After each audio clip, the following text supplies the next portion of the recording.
seile foruten vind. Hvem kan ro uten året?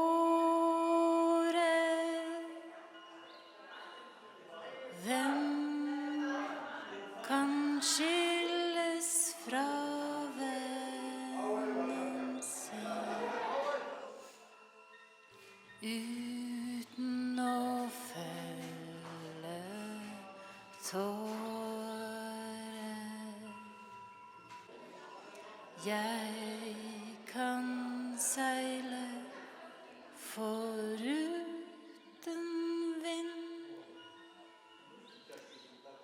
Jeg kan ro uten år. Da, eu m-am pus așa ca să vină mintea la cap.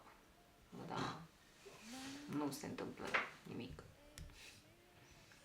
Și cum a fost pentru tine săptămâna asta la Spitalul de Psihiatrie Voila? A fost intens.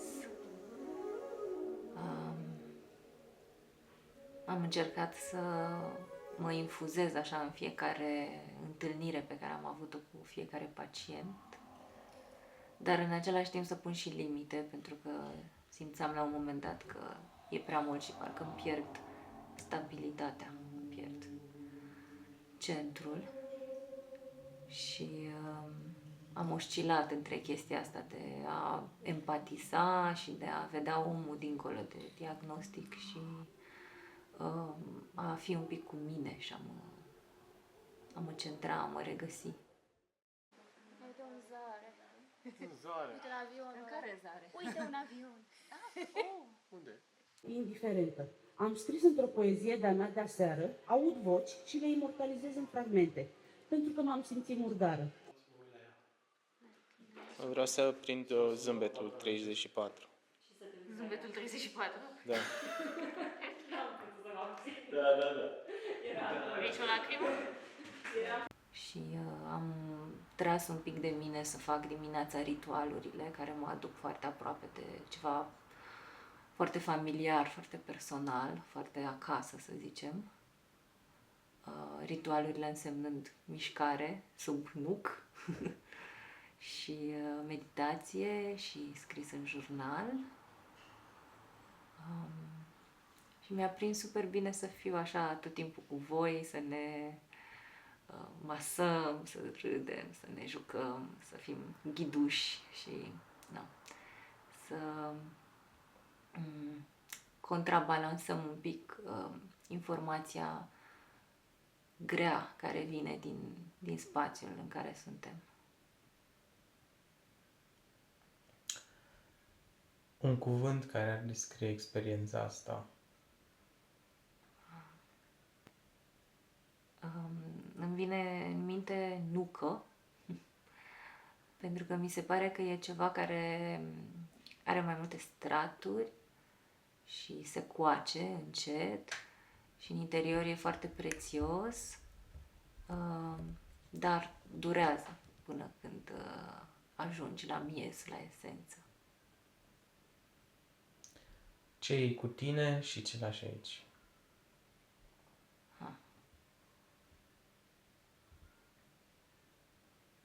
Iau cu mine toate întâlnirile pe care le-am avut și încerc să cristalizez ceva din fiecare întâlnire, ceva specific, o aromă, o culoare, o senzație pe care am avut-o în fiecare întâlnire și o să încerc să las aici o parte din prejudecățile cu care am venit și o parte din frica cu care am venit, pentru că pe undeva mi-am adus aminte și am redescoperit că odată de mult una dintre cele mai mari panici ale mele era teama de a înnebuni. Mi-era foarte frică că o să pierd controlul și că nu o să mai știu de mine. Și mi se pare că fiind aici, în contextul în care sunt oameni care au trecut prin asta, Încet, încet renunț și eu la această frică.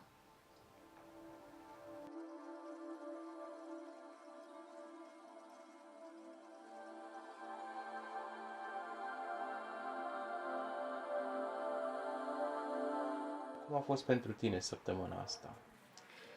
A fost foarte plină, mă neașteptat. Aveam senzația că atunci când făceam lucrurile, mi se părea că ne relaxam și când mă opream din făcut lucruri, simțeam foarte multă oboseală și mă întrebam de ce. Adică aproape ca și cum nu mi-aș justifica mie însă că ceea ce facem aici e muncă.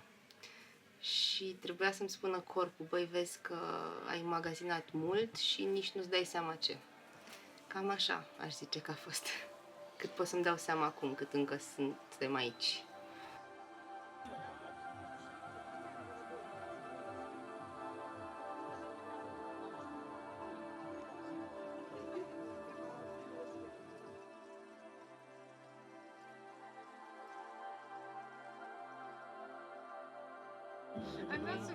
Ce faci, Cătălin, acolo? Uite-te și la mine un pic.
Mandarina? Hi, hello. Hi.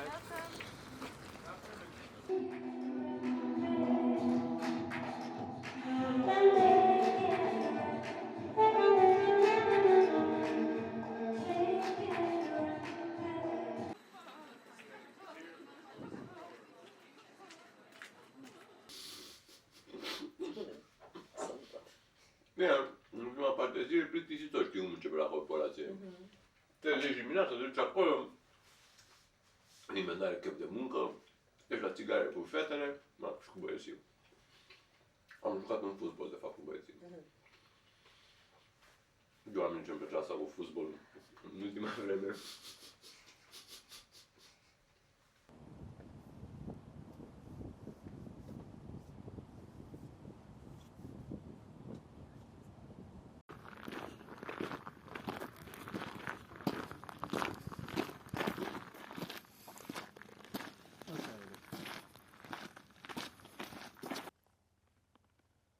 Acum o să mănânce din noi.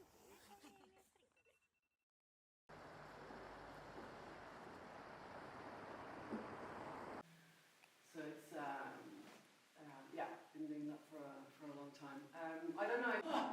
Oh, je suis all the seconds were exactly Sevskede. Sevskede, ka? Kask.